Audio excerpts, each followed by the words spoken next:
ମୋ ଝିଅର ଚୁଟି ପଡ଼ିଲା ତାରିଣୀ ମାଙ୍କ ମନ୍ଦିରରେ। କି କାନ୍ଦ ଲୋ ମୋ ଝିଅର।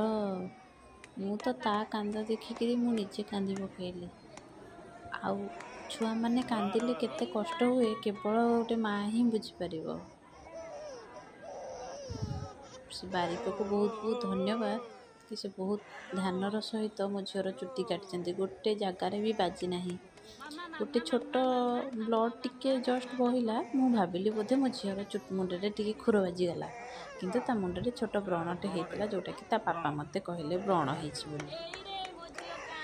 ଆଉ ଦେଖନ୍ତୁ କେତେ ଜୋରରେ ସେ କାନ୍ଦୁଛି। ଏମିତିରେ ବହୁତ ପତଳିଟେ, ଚୁଟି ତ ନଥିଲା ତାର ବିଲକୁଲ ବି। ଆମେ ସବୁ ସେୟା ଭାବୁଥିଲୁ କି ବାରିକ ବୋଧେ 2 ଥରରେ ତାକୁ ନଣ୍ଡା କରିଦେବ, 2 ଖୁର ବଜେଇ ନଣ୍ଡା ହେଇଯିବ। କିନ୍ତୁ ସେ ବାରିକ ଭାଇକୁ ମାନିବାକୁ ପଡ଼ିବ, ବହୁତ ଧ୍ୟାନର ସହିତ ମୋ ଝିଅର ଚୁଟିଟାକୁ କାଟିଛି। ତା ବାପା ତାକୁ ଯେମିତି ଟାଣିକିରି ଧରିଥିଲେ, ଆଉ କେହି ବି ଚାହିଁଥିଲେ ଧରି ପାରିନଥାନ୍ତେ ତାକୁ। ଯାହା ହଉ ସବୁ ସୁରୁଖୁରୁରେ ହେଇଗଲା। ମା ତାରିଣୀ ମୋ ଝିଅ ଖୁସିରେ ରଖନ୍ତୁ।